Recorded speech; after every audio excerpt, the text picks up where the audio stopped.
Hello and good evening to all. This is Latin Libertarians. My name is Martha Bueno, and I am coming to you live from Miami with my co-host, Mr. Zach Foster in Los Angeles, California. Good evening, Zach. How are you tonight? What's shaking, Martha? Here. Before we get started, I just wanted to take a minute to talk about the condo collapse that happened here in Surfside, Florida. And I wanted to take this opportunity to just thank the men and women who are working really hard through all sorts of weather. We've had a tropical storm and tropical storm conditions, and they have been working around the clock. Unfortunately, at this moment, they have moved from search and rescue to search and recovery. And so it is a very tragic event, and it is affecting us all. And I wanted to say thank you again to the brave men and women who are working around the clock on this issue.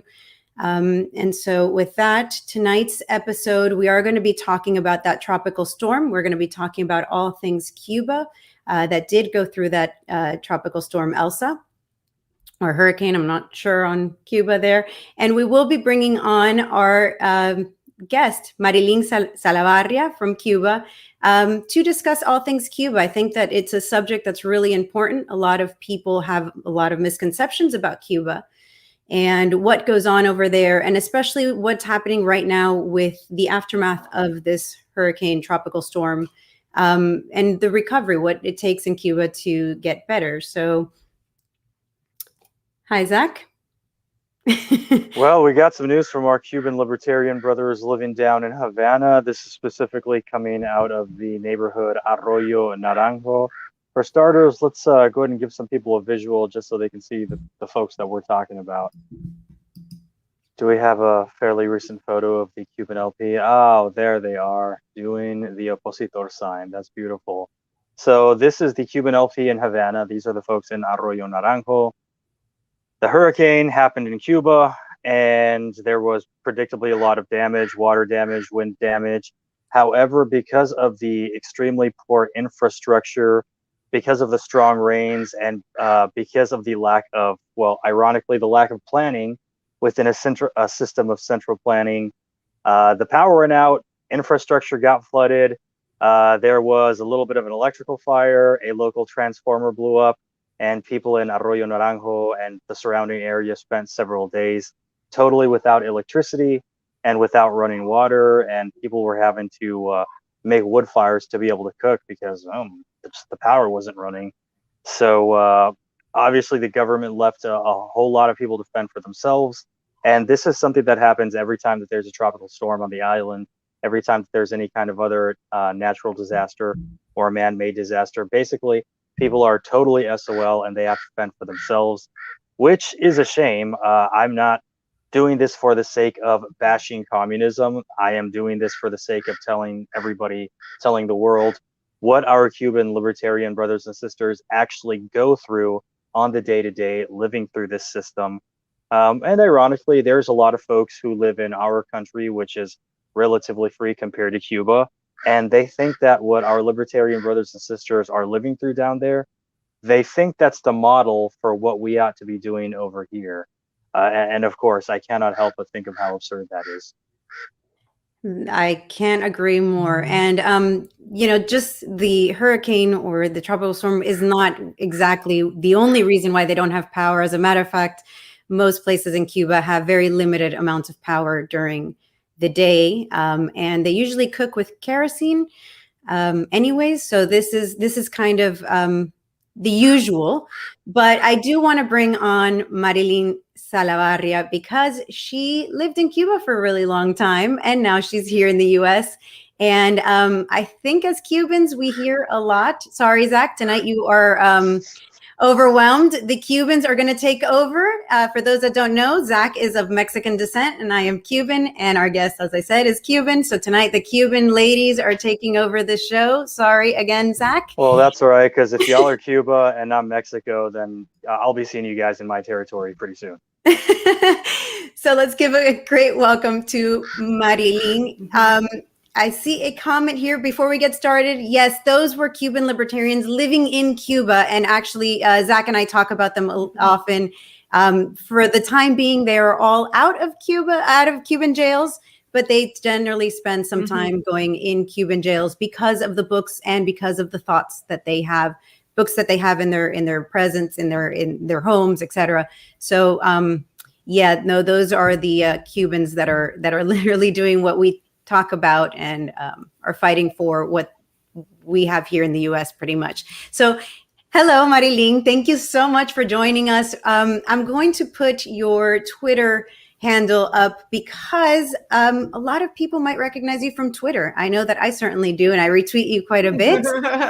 Well, thank you so much, you guys, for having me on the show. It's really very humbling experience, and I really appreciate the invitation. Oh, I love having you here. And just give us a little bit of your background so people know who you are, where you came from. Well, I am obviously came from Cuba. I was born and raised under Castro. I left Cuba in 2001 at age 27. So there is really not many things about living in a communist, centrally controlled and planned society that anybody can come and tell me, because I was literally born and raised under it. I have been here in the States again for almost 20 years now. Did my mandatory time in Miami for 4 years and a half.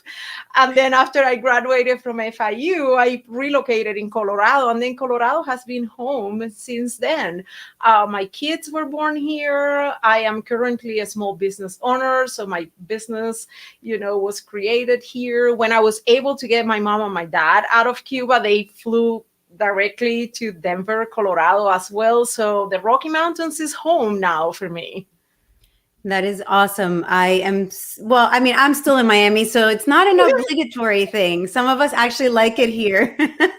Well, I like to go back. But after 2 weeks, after I have visited all the cousins and the aunts, and I have done all the restaurants and all that, I'm kind of ready to come back to my little stinky town in northern Colorado. To each their own. I love the Miami feel. I love the Hispanic feel of Miami. Again, sorry, Zach, out in LA. Well, I have very good Cuban friends in LA too. So that's kind of just to Zach's credit there. We're everywhere. Exactly. So anyway, that's kind of the wrap up of basically who I am. I usually tell people I'm just a simple Cuban girl born in Cuba, made in the US, trying to make a living here, a better future for myself and my kids. Getting a little tricky lately on that goal as we see how things are going around us here in the States. I left Cuba at age 27 in 2001, right after I graduated from law school in Havana University. I did a master's in journalism and mass communication at FIU in Miami. And then it was right after that I got a job offer here in Greeley, Colorado. And that's how I ended up here. Granted, back then we didn't have smartphones. I have no idea where Colorado or Greeley, let alone, was located, but I was ready for the adventure. And then I did that for almost 4 years. After that, I also worked as a medical interpreter and translator. Did that for almost 10 years until I decided to start my own business when the kids were born. And lo and behold, what I do now for a living with the company has absolutely nothing to do with what I went to school for. Talking about what you went to school for. So you studied something in Cuba that I think is so interesting because there are very few lawyers in Cuba. You can't sue people in Cuba. The thought of what Americans think of for lawyers doesn't happen in Cuba, but you studied law. You're a lawyer or got a degree in law in Cuba. So tell us about that. Well, that was kind of literally the cherry on the top of any awakening moment that any person can have when you are, again, born and raised in a totalitarian society. It was actually when I started in law school that I started studying law and the history of law and all that a lot of things were starting to click in the back of my head. And around those years, a lot of things happened in Cuba when I was still there. When I was going to the university, it was like the Elian crisis. It was when the Cuban government sank the 13 de Marzo tugboat. It Let's was talk about that, the please. years of the Maleconazo. It was the years of the rafter crisis, when the Clinton administration was in the White House. So a lot of things happened. Granted, in Havana, and I was right there. Many of them I was able to see them, like, you know, from the distance, but kind of like a scary close distance, if you say.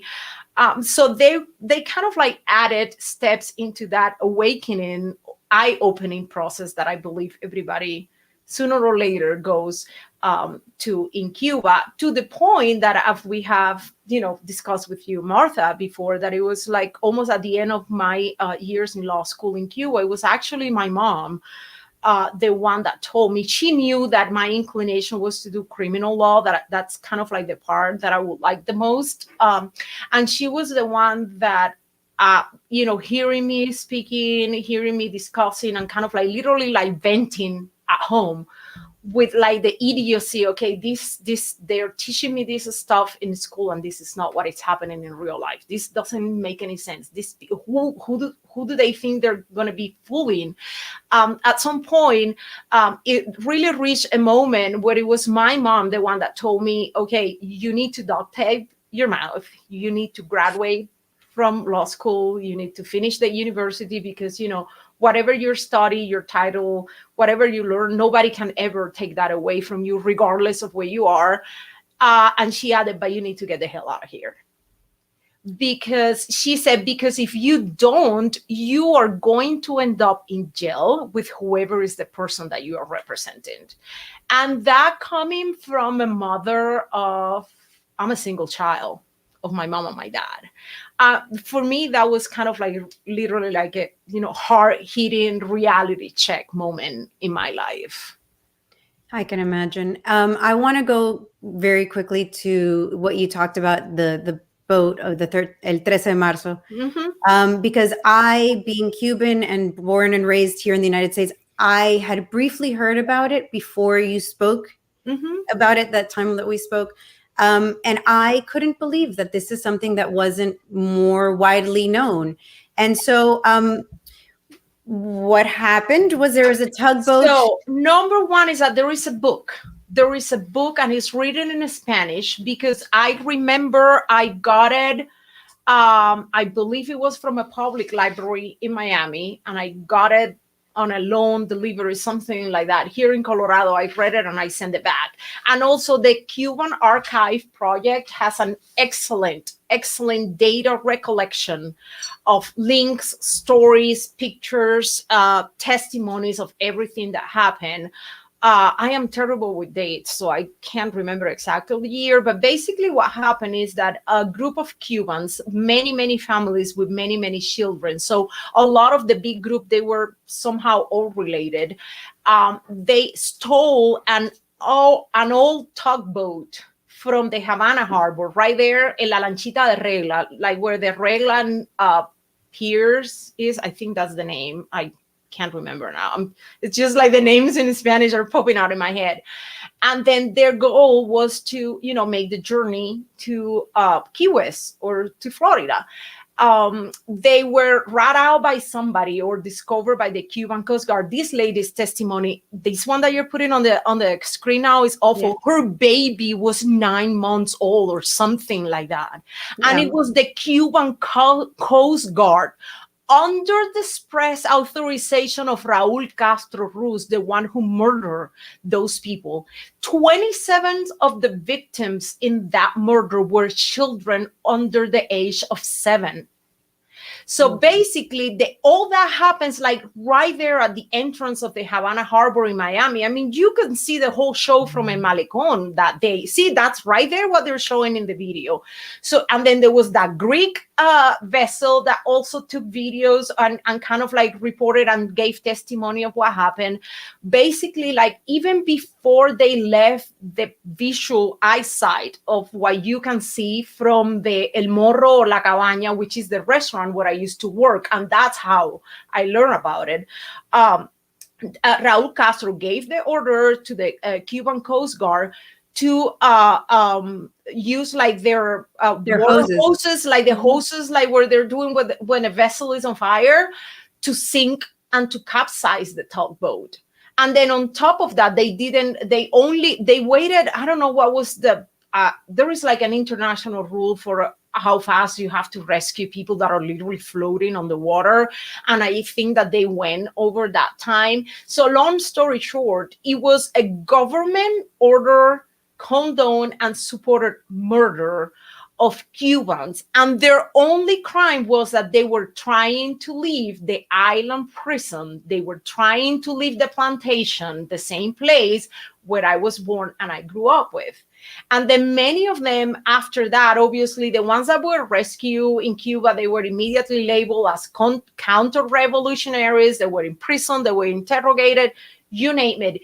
As years passed, they made it to the United States. Some of them did the straight trip here. Some of them did it through, another country. And that's when the testimonies and the stories started to get recollected. And it's this book that I was mentioning before. I don't know if they have an English edition to it, but I know for sure there is one in Spanish because that's the one I read. And it's just like beyond heartbreaking. And then to add insult to injury, when you were in places like I was in that restaurant that I used to work in La Cabaña, then you have like for the next 3 or 4 days after that, the state security forces coming into all those places that were literally located on places where people were actually witnesses of what happened. And they will have like this centrally planned meetings where they would tell us what you saw is not really what you think. This and this and this is what happened. I'm like, dude, like, come on. Yeah, you watched it. If that wasn't the cherry on the top to get the memo about the manipulation and the way that they control and censor information, I really don't know what it is. And that's on top of just, being, simply put, a case of a government sanctioned murder of Cuban nationals when their only crime was trying to leave. Granted, back then, trying to leave Cuba was still codified in the criminal code as a crime. It was called salida ilegal del país, like illegal attempt to leave the country. And if I am not mistaken, I think that the jail time was between 4 and 8 years, depending on the circumstances where they could codify that. So yeah, it was a crime to leave the island, to leave the plantation. It's like from that mentality, it's like, who are those obvious slaves? Just who do they think they are that they can leave the plantation just like that? So yeah, it's definitely a very, very sad chapter in the history of the destruction of Cuba in the hands of communism. Yeah, my father was convicted of a crime for trying to leave Cuba. So it happens a lot. Yeah, it happens quite a lot. There is no leaving, or now there is, but at that time there was not. Now there is, yeah. But even when I left, it was still, all that changed after I was already here in the United States. Same thing with the possession of foreign currency. At some point when I was still there, possessing foreign currency was still a crime codified in the criminal code in Cuba. Yes. Only when the Russian and the Eastern Europe pipeline got cut off, and they realized that they were up to here with 11 million of Cubans that were going to die of starvation if they didn't do something different. It was that they opened up and they kind of like changed that law. But until I was a young adult there, possessing any foreign currency, it was a crime. Incredible. Mm-hmm. What were you going to say, Zach? So regarding the tugboat incident and then the thing that happened afterwards, just to be clear, instead of like sending the men in black to erase your memory with a flashy pen, they just called all the witnesses into like one big meeting and said, by the way, that didn't happen.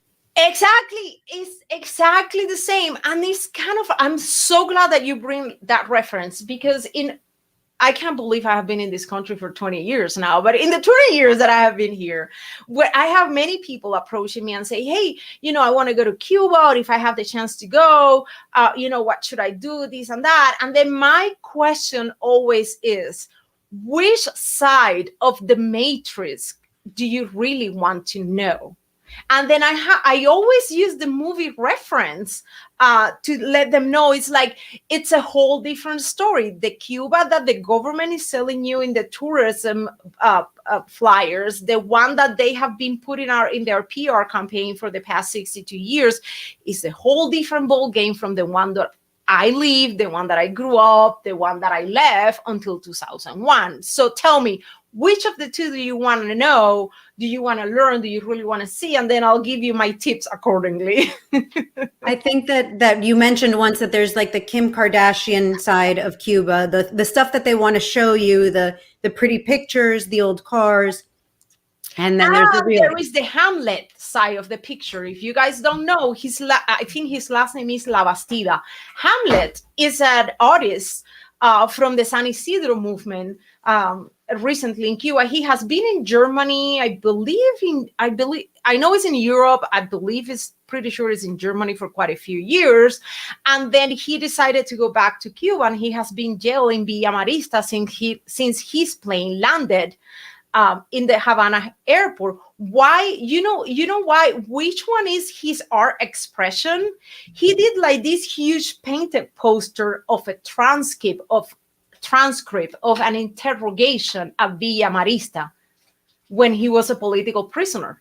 So Villa Marista is, I don't know what would be the equivalent of that. I don't know, the FBI, NSA dungeons where they interrogate people and nobody knows about them like for 6 months. Just imagine something like that, like literally like House of Cards type of interrogation. Well, ironically, Guantanamo, but the other side of the fence. Exactly, that too. So that's so. Wow, that was deep, Zach. In his case, this guy, that was his performative art, was that he did this huge poster of a transcript of an interrogation of a dissident in the hands of the state security, the political police in Villa Marista. And lo and behold, I don't know, he's been out in Europe for quite a few years. He flew to Havana this week and he has been arrested since then. His girlfriend in Havana doesn't know his whereabouts. All the other like artists from the San Isidro movement, or kind of like this, dissident movement, libertarian groups in Havana, they don't know anything about him. I mean, they may as well go ahead and shoot him and let you know in 3 months where to go and pick up the body. After all, it's not the first time that happened. The regime has a pretty good track record of doing that before. So they do have a great. That is true. Just for the record, one of the Cuban LP chapter leaders in Pinar del Rio province, Raul Ramirez, his son, somewhere around 15 or 20 years ago, was murdered by state security. I have a cousin in Pinar del Rio too that was in political prison as well. Yeah. I think if you're Cuban, you have either a family member or a cousin or a friend. At some point, you're gonna have somebody. Yes, at some point. And you know what's really like interesting and kind of like sad and heartbreaking at the same time. Like in my case, for example, I have learned many of those stories after I have been out of Cuba, after I got my mom and my dad out of Cuba.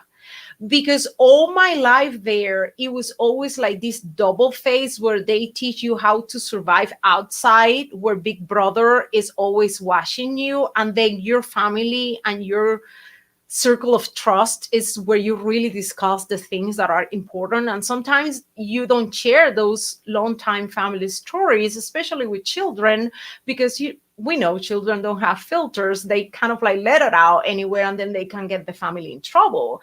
And I was thinking about that the other day, and I'm like, my God, I told my mom, how come you never told me about any of this when we were in Cuba? And she was like, well, knowing your mouth, you would be in trouble a long time ago if I told you anything like that. And I'm like, well, Now I understand, especially after being a mother myself, but it tells you how, repression and censorship and living onto that controlled society, basically what it does is like it promotes the individual to live two lives, two faces. Like you were mentioning before, like the black man, like there is one reality here, or the movie The Matrix, and another one here is like two separate stories.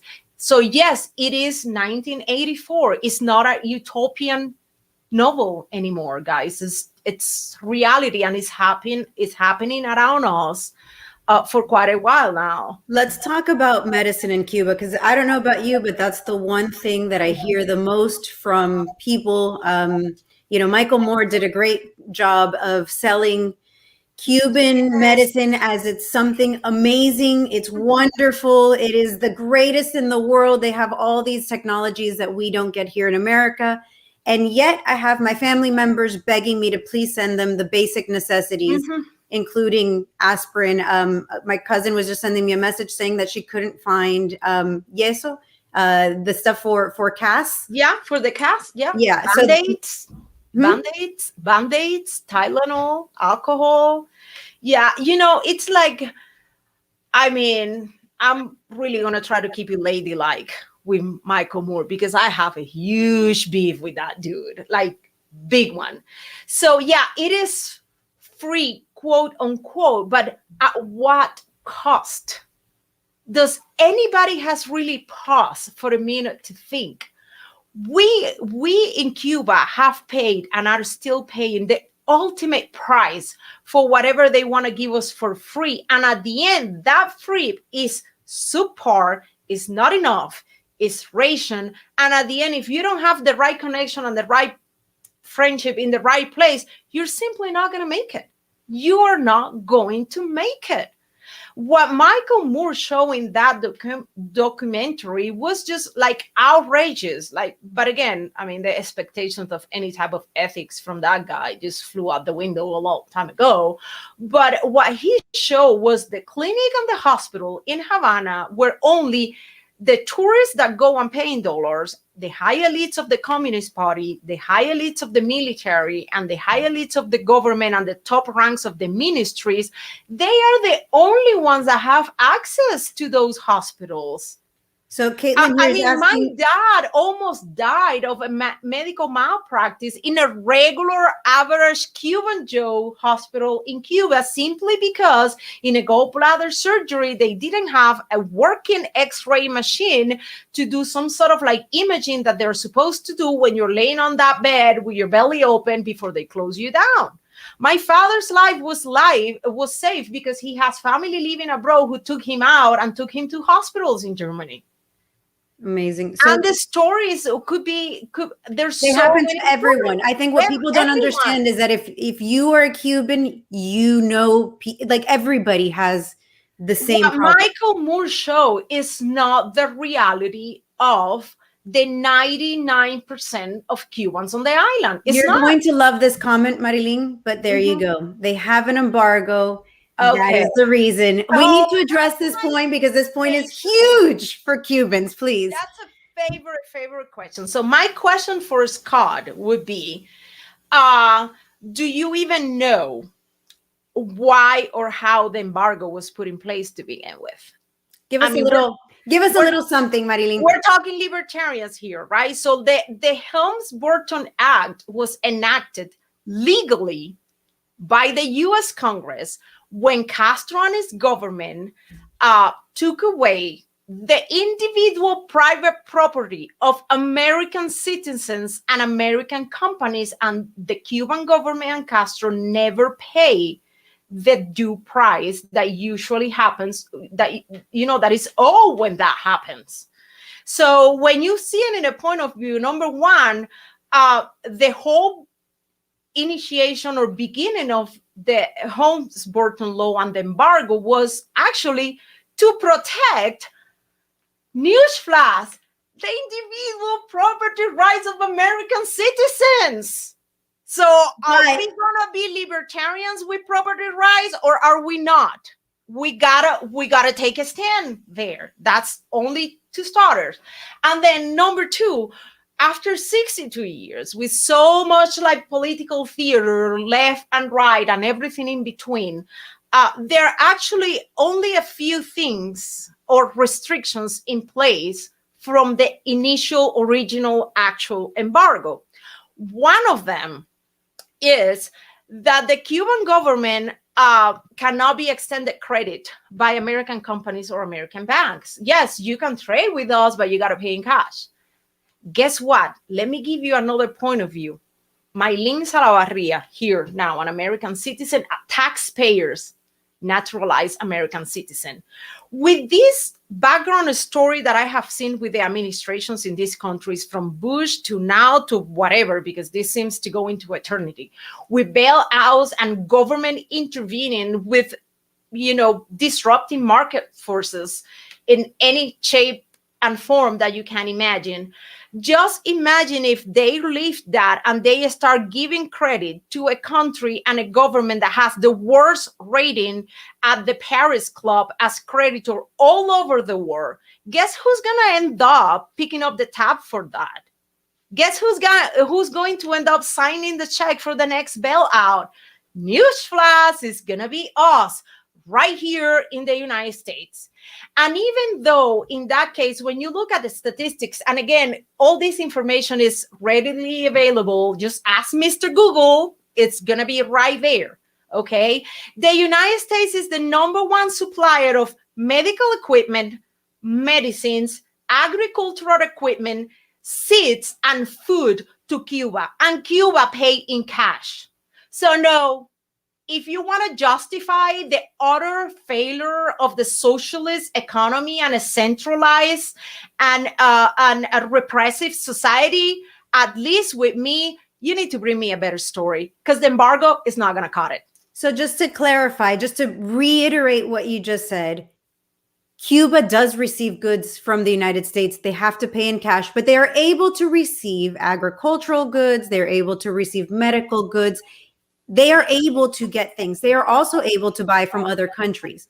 Exactly, with the rest of the world. Yeah. With many The countries, only including difference Spain is and that China and Brazil and etc. when you think about it, the only difference would be like if you go into Costco, instead of paying with a credit card, you have to pay in cash. Like literally $100 bill on top of the other. Right. So people And assume that the still- embargo means that you can't receive things in Cuba, but what it really means is that they have to pay in cash, and there's a limit to what they can receive. The mental gymnastics with the semantics of the war have been manipulated for so many years, and then sadly, most people all over the world have just became so lazy to actually find out about it. I mean, believe it or not, we are in 2021. Everybody has a mini computer on their hands with access to information from God knows when, and we're not doing that.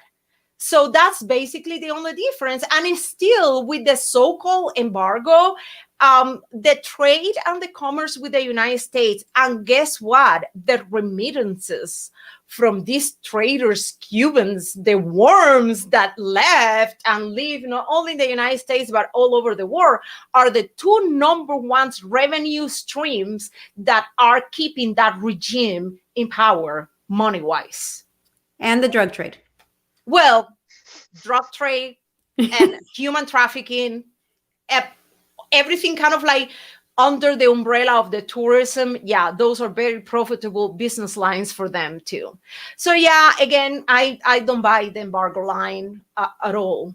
No. And the other thing is that it's kind of like funny, because I grew up in Cuba and like literally everything bad that happened was the fault of the embargo and the Yankees. It doesn't matter whether it was a hurricane, like a dengue outbreak, mosquitoes, or whatever, the crop didn't, work well. Dude, you plant a coffee in the plains of Havana when it's super hot in the summer.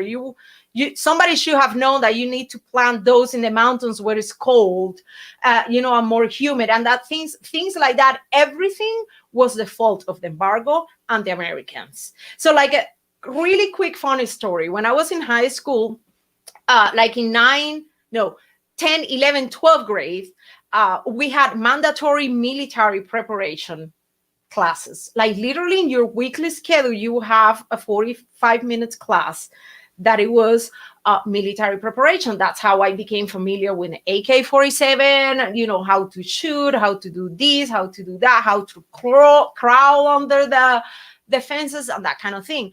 And it was kind of like funny because in my high school, my classroom, we were only girls. And then these military teachers, they were like these retired army guys. They were usually guys.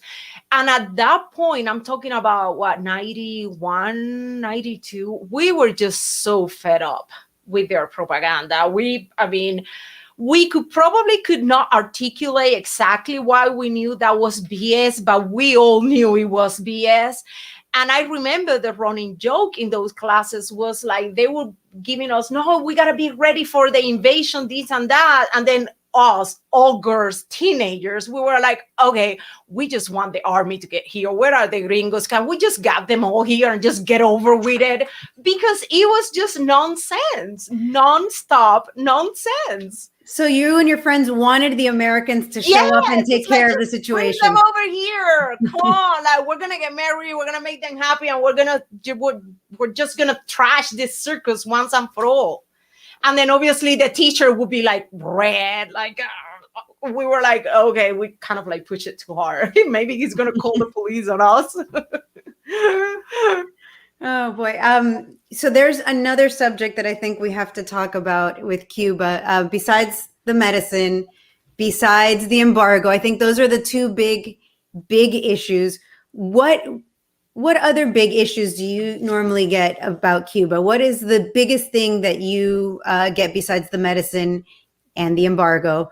Is there something else that you Oh gosh, there's so many things, Martha, actually, to be honest. Obviously, we always go with those because, again, the regime has been very effective with 62 years of putting out that PR machine about education and medicine, and everything is the fault of the embargo. But there's so many things that I have lived here in the United States, especially in the last 18 months, that literally give me like flashbacks that I am back there. I mean, when we're talking about the way that government centralized controls education, the way that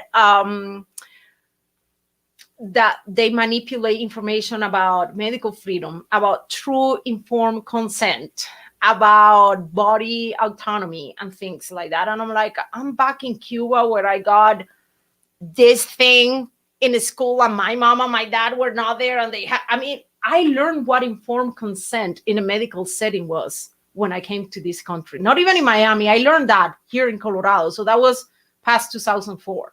So wait, just to explain it to people who don't know. So in Cuba, if you are sick and you go to a doctor, the doctor does not have to tell you what you are suffering from, what ailment you have.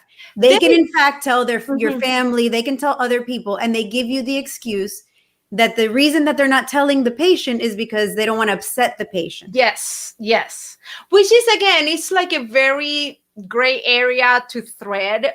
I really hate to throw labels and generalizations on it because, especially after working as a medical interpreter for so many years in this country, it actually depends on the specific situation of the patient and the family itself. But yeah, that's the way that it is in Cuba. The doctor might come and explain you, but there is no like a paper track of any legal record or anything like that. And that's why medical malpractice goes left and right and goes totally unchecked. Like just this morning, I was checking a video. I think it was on Twitter or Instagram, and I couldn't put it out because it was in Spanish. It was this young man whose mom died in one of these isolation hospitals where they have patients that are positive for COVID. His mom passed away, and they let him know like hours after the fact. And then when he no family, no nothing. I mean, Governor Cuomo rings the bell, but anyway, same situation. And when he got there, he having some medical background, he realized like the oxygen cannula was wrong, that she was in the wrong position, this and that. And then he was making this video calling to Diaz-Canel, like, this debt is on you. Like all your healthcare wonderline is BS, and this is just one example. How many other don't we have that maybe people don't have the smartphone to do the video or to vent about it or to post about it, and that's why we don't hear about them?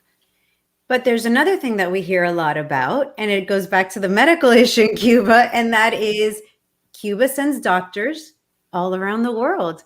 Cuba's so amazing. They send medical doctors because they're so caring and so nice. And okay, let's tell people always what's like really a hidden agenda behind it. And I mean, I hate to burst anybody's bubble, but it's just another business revenue for them. I mean, what Cuba have been doing, and they started doing this way before I was born.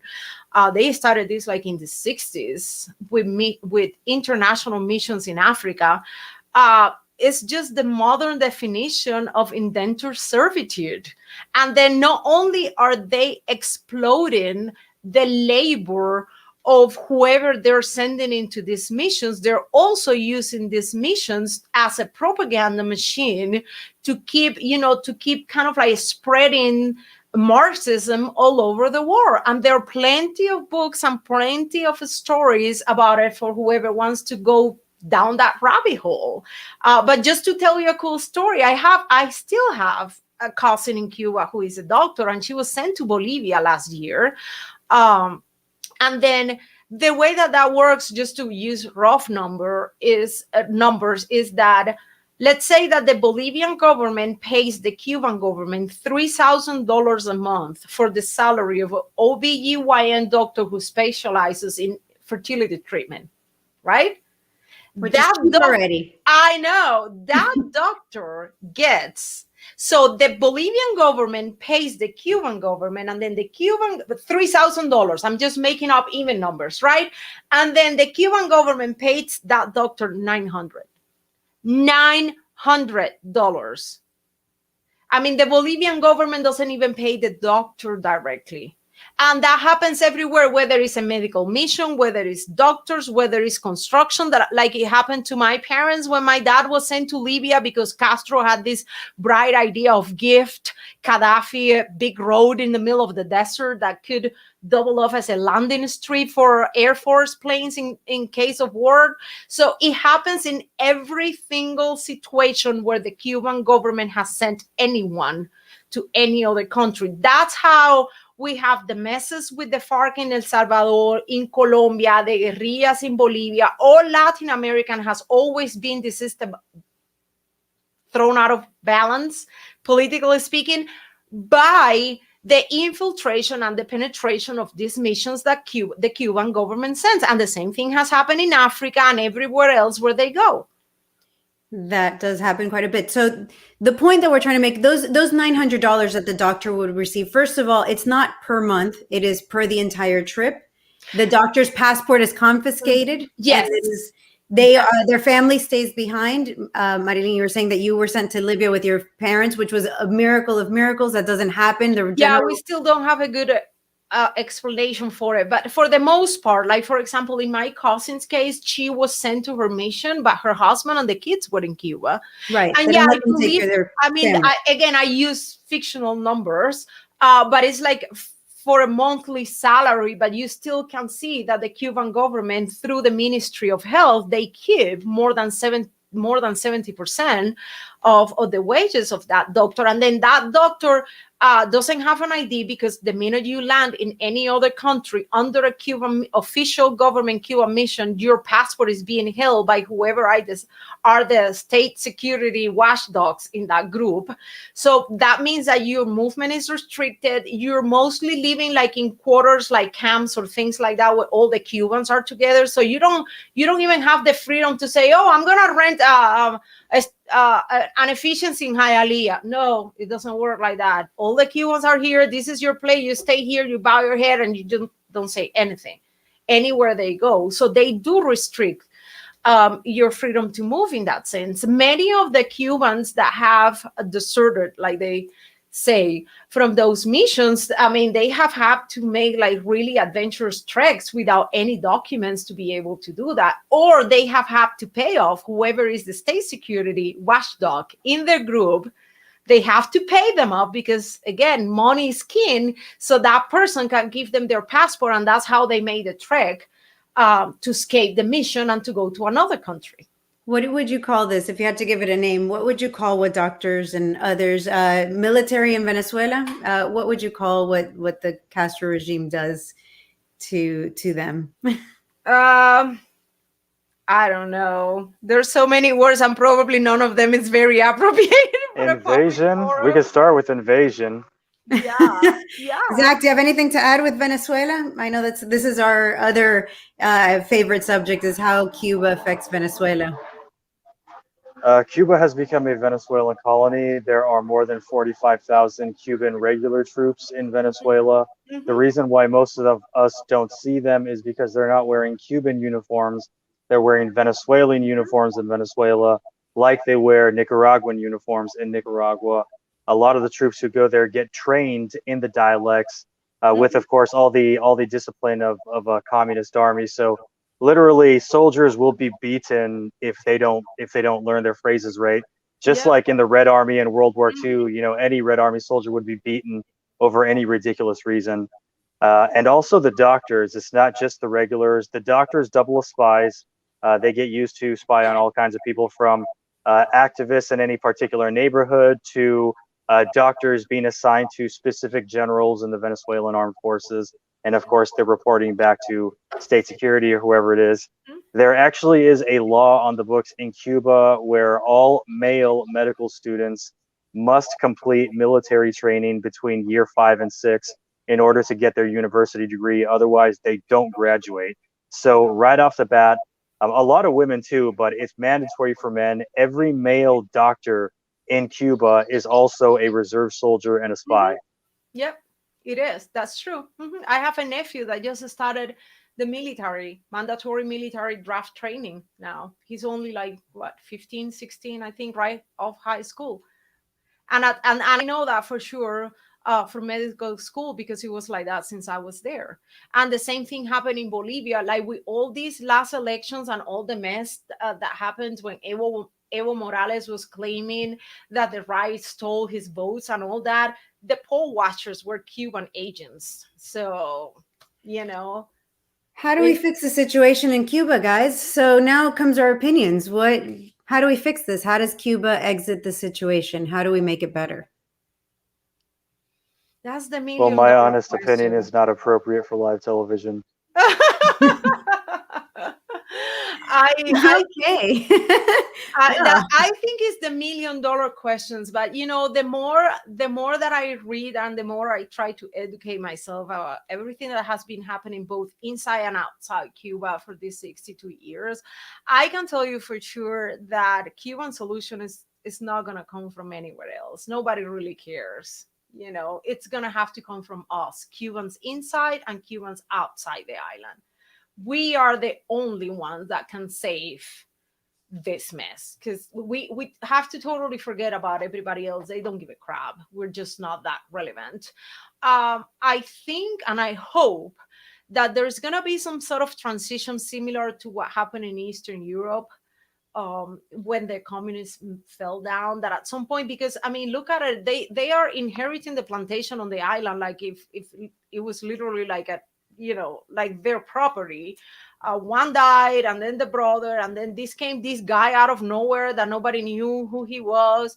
And then at some point, my hope is that at some point somebody's going to come with some sort of like idea similar to what Gorbachev did with the perestroika and all that in Russia. And then it's going to be a gradual change. Because the other choice, what would be? The other choice would be an armed conflict. And it's going to be hard, number one, because the first thing that Castro did when he took over in Cuba was to confiscate firearms. So only government officials and criminals have firearms at this point. And number two, because then it will be a bloodbath. And nobody wants that. The problem is that something like this transition is going to take longer. And then, to be realistic, even let's say that even tomorrow something happens and this mama huevo de Díaz-Canel changed something or whatever, right? I'm so glad that this is an English program and most people probably don't know what that is. Ask and you shall receive. Yeah, he's a moron and then some, right? Let's say that he decides to do something like that. It's still going to take another 60 years to rebuild that country. Because I mean, the infrastructure, the economics, the money, the financial, that's the easy part. You know which one is going to be the hardest one?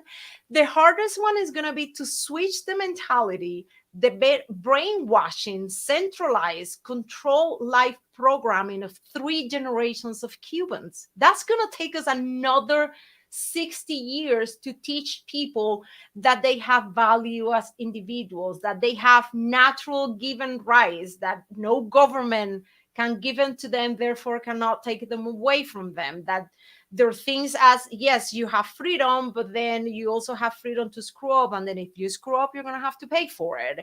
I mean, these concepts are completely new for anybody that has been born and raised in Cuba after, I don't know, 1965.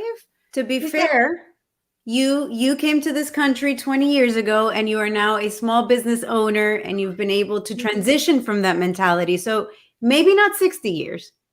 Well, yeah, but I have the advantage that I did the transition here in the United States. That's that true. Again, it might not be perfect by our standards, but that's a whole different ball game. But still, when you put it in perspective, it's better than one we have all over the world. When you put when I'm thinking about another 60 years, I'm thinking about Cubans and people there, people that have never left the plantation, people that don't know that there is like a whole world of opportunities, and yes, messes and mistakes and violations and whatever out there, but they have a right to know that. They have a right to know and see that, and then make decisions and choices on their own. Well, I think what is the biggest change for them is that they will be able to have the freedom to decide to sell their crops or whatever it is that they do to whomever they want. As it stands right now, Cubans can only sell if they have crops, or if they have an animal that they grew, they can only sell it to the Cuban government. There's no free market in Cuba, which is why prices are low, which is why there's not enough, and it's a whole domino. There's no private property, even though they have all this new legislation with this Diaz-Canel in the past year or so. This is just like mental gymnastics of switching names and all that for something that is just like leasing from the government. But at the end, you know, as long as you don't have a constitutionally protected right to private property, and as long as the government controls the banking and the finances industry, at the end, it doesn't matter how many loops you do in the process. At the end, you're doing business with the Cuban government. Repeat after me. We have to end the embargo and open Cuba and this and that. Okay, dude, come on, repeat after me. At the end of the loop, you're doing business with the Cuban government, because they are the ones that own everything. So again, yes, you can choose from the outside to do business with whoever you want, but then don't come at me, you know, just throw your hands up in the air and say, I'm going to save Cuba one mojito and one underage prostitute at a time, because that ain't going to happen. And there you have it. Well, let me just interject real quick. I think it is absolutely key that the Cubans do it in the style of how the Romanians overthrew Nicolae Ceausescu in 1989. Literally, totally unexpected. He said the wrong thing in a speech. He pissed everybody off, and next thing you know, 100,000 civilians were storming the presidential palace, and then the army, the army took care of things. That said, I think that it's key that they get rid of the existing power structure first and foremost, and then open the floodgates for foreign investment at the same time. Because if they try to do anything with the existing power structure and they just do capitalism with the Communist Party still in power, then what we're going to see is socialism with Chinese characteristics, where, yes, you see the photo of Shanghai in the 80s and you see the photo of Shanghai in the 90s. Markets did absolutely build modern China, but with the Communist Party still in power, they just have better technology to flip one switch. Your passport doesn't work. Your bank account is frozen. And then next thing you know, you disappear, and then some Communist Party official has your kidney a couple months later. Yep. That is going to happen in Cuba if they do not annihilate the existing power structure. Let me tell you, I'm so glad that you mentioned those two things. And it kind of like makes a couple of things click in my mind. Number one, with the whole process of the Soviet Union disintegration, when Gorbachev was in power and all that, it always called my attention that all the information that we receive in Cuba, because I was still in Cuba back then, was about Russia and Gorbachev and the Glasnost and Perestroika and this and that. But then all of a sudden they did like this radio silence on anything that came from Ceausescu and all these countries. And it's exactly because of what you just said. They didn't want the Cubans to kind of like get that little seed or how to, nip this on the bud once and for all. And number two, sadly, the scenario that you are describing with this kind of like socialist and a totalitarian government with a more capitalistic Chinese style economy is already happening. I mean, sadly, that started to happen when I was still in Cuba. I worked in tourism in the hotels, industry, restaurants before I left, and that's exactly what has happened. And then what do you have? Gaesa, which is the front company. I'm struggling with. Like the words are coming in my head in Spanish, and I'm struggling with the. So they're like the front company from the Fuerzas Armadas, the military, the army in Cuba, and they are the ones that control all the resorts, the restaurants, the hotels, everything where hard currency gets transacted in the tourism industry in Cuba. So sadly, that would be like the Pentagon owning Las Vegas. Exactly. Just imagine the Pentagon running Las Vegas, all the national parks, the hotels, and the resorts in the United States. It's basically that. And then they gave it like this corporation structure. They have like some partners from other European countries that are being, taking home back and forth with whatever business they're doing. But that's what is happening. So sadly, that's kind of like what is going towards. And that started since they decriminalized the dollar and any other foreign currency in Cuba was still there. That was what, in 95, 94. It was roughly after the rafter crisis when the Clinton administration was still in power. And that's the problem that I see as you do, because if they go that route, which is what they want to do, because obviously those people on those elites, like they live like millionaires in the United States, they're not going to let go of what they have just because you and I say is the right thing to do. They're going to hang on to it to dear life. And then that's what they want, because that's what is going to perpetuate their privileges while the rest of the Cubans live in abject misery. Because they don't care about it. So I guess moral of the story for all our North American Anglo viewers who are really uncomfortable about some of these topics, nobody here is saying send the 3rd Marine Division to storm the beaches of Havana. What we're saying is if/when the Cubans in Cuba eventually get a hair up there, to just finish things once and for all of y'all, please do not get CIA Tourette's. As that happens, I want to thank you so much, Marilyn. It's a pleasure having you on. It's a pleasure having a fellow Cuban on and talking about these things because, as you know, we get this a lot about the myths of Cuba. And I think it's important to set the record straight and have people, especially libertarians, know what's actually going on in the island so that when they do get that message that it's the blockade, they know exactly what's going on and why that matters. And we will keep hoping that Cubans will take the lead like Ceausescu and yeah, we all hope and pray for that. And we know in the past years, we have seen a civic society that's been increasing in resistance. And I'm telling you, they deserve all the kudos and all the support that we can give them, because they're literally having the man parts and girl parts that not many people are having here in our first world societies nowadays. So definitely it's a very, very important thing to recognize. So thank you both for the invitation. It's always a pleasure to be able to vent out and talk about these things and kind of like get the message out. So I'm not the only crazy Cuban in the neighborhood. No, you definitely not. I am there with you. Thank you, everybody, for watching. You have our Twitter handles beneath. Please like and follow this show if you can. And real quick, thank you to everybody who participated in the phone call campaign for Venezuela. If y'all are interested and you did phase 1, there is a phase 2. Go to VenezuelanEmbassy.org. click on news, and you'll see what you can do. Thank you.